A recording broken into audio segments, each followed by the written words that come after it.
अपना टॉपिक है IC, integrated circuit. Integration का मतलब होता है कि एक जगह लाकर रखना। जैसे अपने अलग अलग कंपोनेंट होते हैं, ट्रांजिस्टर है, रेजिस्टर है, डायोड है, कैपेसिटर है, रेजिस्टेंस है, इन सब को किसी एक सिंगल चिप पर अगर हम इंस्टॉल कर दें तो इस प्रकार से बनी जो चिप होगी उसको हम आईसी कहते हैं। और आईसी सर्किट के डेवलपमेंट से ही जो अपने इंस्ट्रूमेंट होते हैं जैसे टीवी है, कंप्यूटर है, इन सब का जो आकार है वो छोटा होता गया। तो एक आईसी होती है, मतलब एक सिंगल चिप होती है, उसके ऊपर बहुत सारे ये कंपोनेंट होते हैं, उनको इंस्टॉल अपन कर सकते हैं। तो जो आईसी होती है उसकी अगर डेफिनेशन की बात करें तो डेफिनेशन ये होती है कि जो प्रतिरोधक, कैपेसिटर, डायोड एवं ट्रांजिस्टर इत्यादि को अगर अति लघु आकार में एक ही प्लेट पर हम संयोजित कर दें तो इस प्रकार से बने हुए सर्किट को हम आईसी चिप या आईसी सर्किट कहते हैं। अब आईसी को जो बाहर से जिसे कनेक्ट करना है सर्किट से, उसके लिए इसमें टर्मिनल्स होते हैं, वो टर्मिनल्स की संख्या इसके आधार पर अलग अलग होती है। एक होता है एनालॉग आईसी और एक होता है डिजिटल आईसी। एनालॉग आईसी होता है, इसका मतलब होता है कि जो एम्प्लीफिकेशन होता है, इसका एम्प्लीफिकेशन होता है वो रेखीय होता है, लीनियर होता है।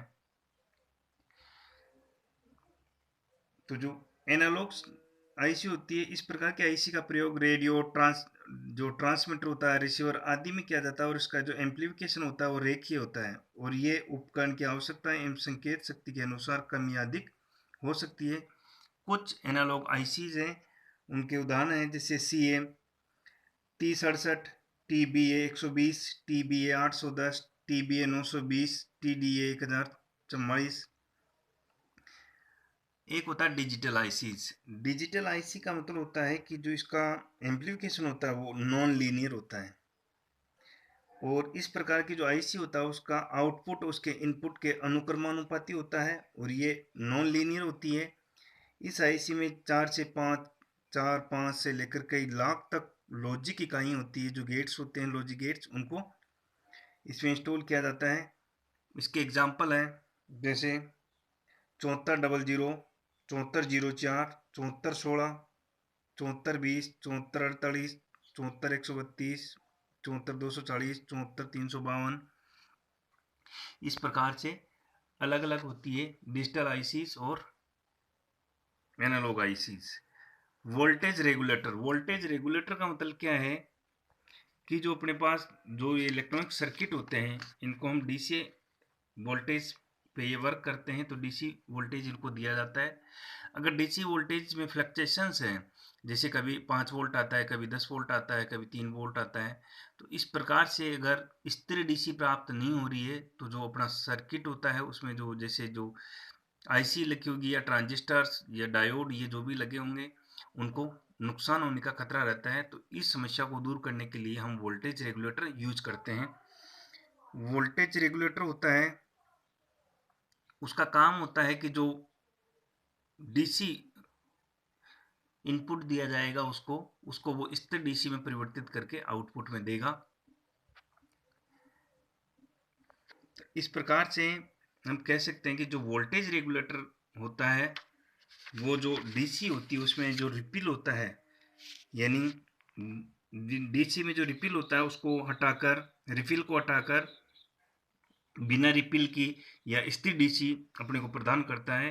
यही काम होता है वोल्टेज रेगुलेटर का। वोल्टेज रेगुलेटर होता है उसमें आईसी यूज की जाती है, जैसे कि किसी भी इलेक्ट्रॉनिक परिपथ को परिचालित करने के लिए हमें स्थिर डीसी की आवश्यकता होती है, वोल्टेज की आवश्यकता होती है, स्थिर वोल्टेज की। इस आवश्यकता की पूर्ति के लिए नियमित पावर सप्लाई का प्रयोग किया जाता है, जो कि अनियमित प्रत्यावर्ती धारा एसी या दिष्ट धारा पावर सप्लाई को नियमित एवं स्थिर डीसी धारा में अगर परिवर्तित कर दे तो उसको वोल्टेज रेगुलेटर कहते हैं। वोल्टेज रेगुलेशन, वोल्टेज का रेगुलेशन, वोल्टेज रेगुलेशन से मतलब है कि जो अपने को डीसी पावर सप्लाई के आउटपुट वोल्टेज में परिवर्तन पावर सप्लाई के आउटपुट धारा के मान पर निर्भर करता है, जो कि वोल्टेज रेगुलेशन के नाम से जाना जाता है। जो आउटपुट वोल्टेज होता है जिसको वी आउट के नाम से हम जानते हैं, परिवर्तन होता है इसमें, वो पावर सप्लाई की आउटपुट धारा के मान पर निर्भर करता है। अगर तो उसको वोल्टेज रेगुलेशन के नाम से जाना जाता है। वोल्टेज रेगुलेशन का ये ब्लॉक डायग्राम है। रेगुलेटर पावर सप्लाई से आउटपुट जो मिलता है उसमें स्थिर डीसी प्राप्त होती है।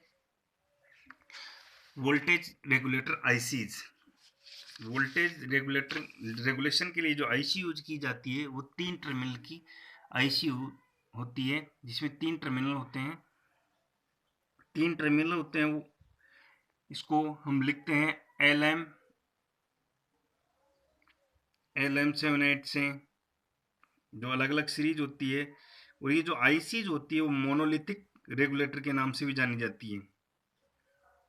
मोनोलिथिक का मतलब होता है कि एक ही सिंगल चिप पे होती है ये रेगुलेटर आईसी होती है और सिलिकॉन चिप पर निर्मित होती है और विभिन्न प्रकार के इलेक्ट्रॉनिक परिपथ को रेगुलेटेड वोल्टेज प्रदान करने के लिए इसका प्रयोग किया जाता है। विभिन्न प्रकार के जो रेगुलेटरी आईसीज होती है इसमें 3 पिनें होती हैं जो कुछ इस प्रकार से होती है,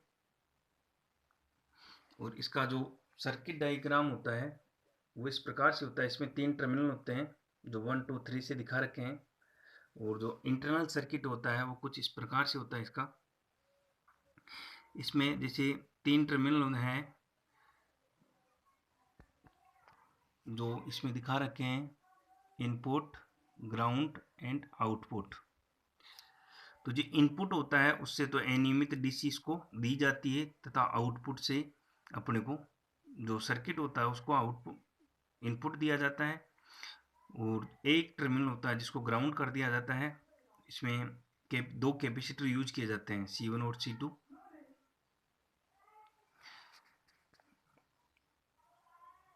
तो ये जो 3 टर्मिनल होते हैं उनके नाम होते हैं। अनियमित वोल्टेज के लिए इनपुट टर्मिनल Vin के नाम से होता है। नियमित वोल्टेज के लिए आउटपुट टर्मिनल होता है Vout, और कॉमन कनेक्शन के लिए जो ग्राउंड टर्मिनल किया गया है उसको GND ग्राउंड से दिखाया गया है। तो रेगुलेशन जो होता है आईसी में 2 कैपेसिटर लगे होते हैं, C1 और C2। 2 कैपेसिटर लगे होते हैं C1 और C2। इन्हें क्रम से इनपुट कैपेसिटर और आउटपुट कैपेसिटर भी कहते हैं। C1 जो कैपेसिटर अपना वो इनपुट का कैपेसिटर है, और C2 है वो आउटपुट का कैपेसिटर है। आईसी के टर्मिनल फर्स्ट पर अनियमित इनपुट वोल्टेज दी जाती है, जिसे आईसी का आंतरिक परिपथ अनियमित वोल्टेज होता है उसको नियमित वोल्टेज में परिवर्तित करके टर्मिनल 2 पर आउटपुट प्रदान करता है। 3 टर्मिनल रेगुलेटर आईसी द्वारा नियमित धारा का मान 100 मिली एम्पियर से लेकर 5 एम्पियर तक का हो सकता है। यानी ये जो आईसी होती है वो 100 मिली एम्पियर से लेकर 5 एम्पियर तक कार्य करती है। कुछ प्रमुख वोल्टेज रेगुलेटर्स हैं जो नॉर्मली यूज होते हैं।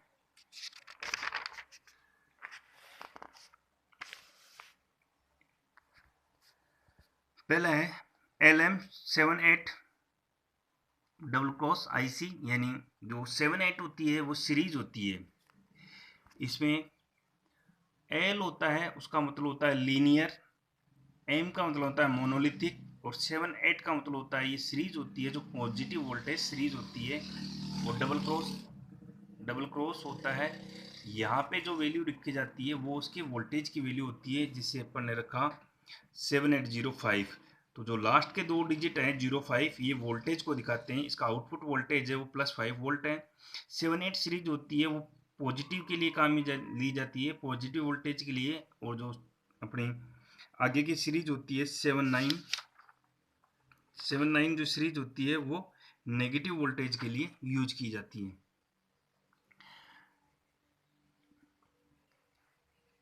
L का मतलब होता है लीनियर, M का मोनोलिथिक, और 78 का मतलब पॉजिटिव।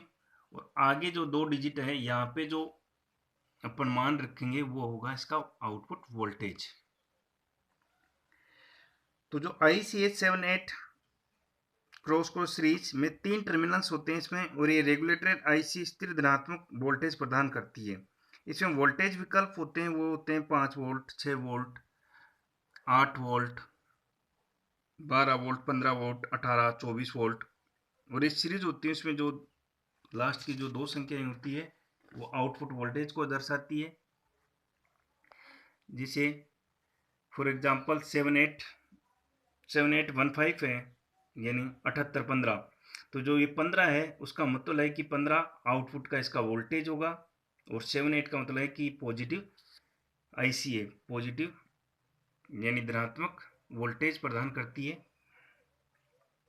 LM78 आईसीज हैं वो अलग अलग टाइप की होती है, अलग अलग वोल्टेज की होती है। फॉर एग्जांपल जैसे है 7805, ये 7805 है प्लस 5 वोल्ट के लिए काम करती है। 7806 है, ये प्लस 6 वोल्ट के लिए कार्य करती है। 7808 है, ये प्लस 8 वोल्ट के लिए काम करती है। और 7809 है, प्लस का 9 वोल्ट आउटपुट देगी। 7812 है, ये प्लस का 12 वोल्ट देगी।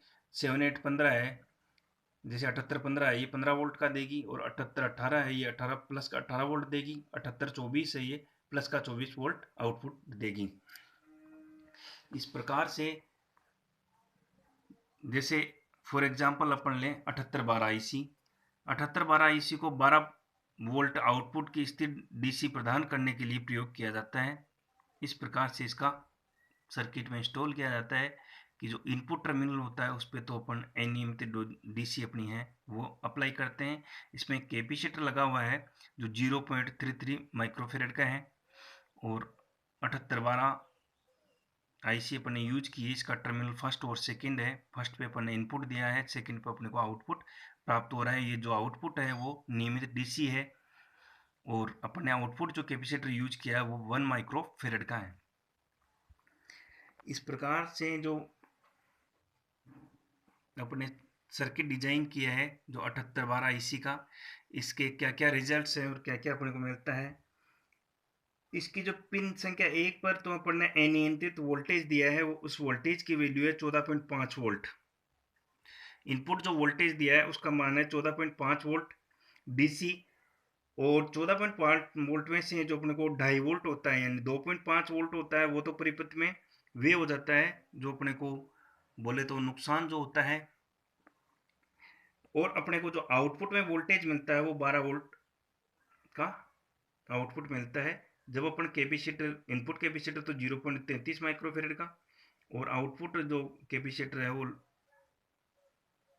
1 माइक्रोफेरेड का यूज करते हैं, तभी ये कंडीशन आती है कि जो आउटपुट वोल्टेज होता है वो तो 12 वोल्ट का मिलता है, और इनपुट वोल्टेज अपन ने दिया 14.5 वोल्ट का। इसमें एक कैपेसिटर लगा हुआ है जो 0.33 माइक्रोफेरेड का है, टर्मिनल फर्स्ट पर और ग्राउंड टर्मिनल 3 के मध्य संयोजित किया गया है।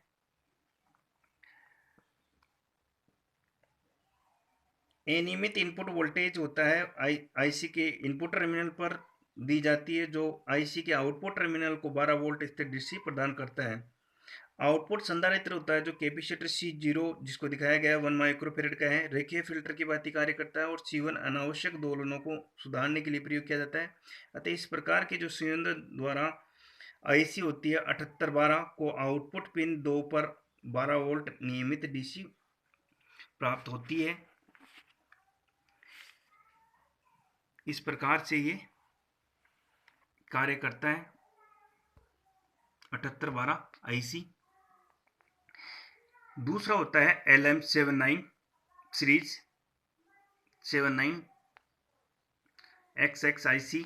इसको बोलते हैं कि जो LM होता है वो तो लीनियर होता है, M यानी मोनोलिथिक होता है। 79 जो होता है इसका मतलब होता है ये नेगेटिव या ऋणात्मक वोल्टेज के लिए कार्य करता है। इसमें जो आउटपुट वोल्टेज मिलता है वो ऋणात्मक मिलता है, 78 में पॉजिटिव वोल्टेज मिलता है। तो इस प्रकार की जो आईसी होती है उसका जो यूज होता है वो नेगेटिव वोल्टेज के लिए होता है।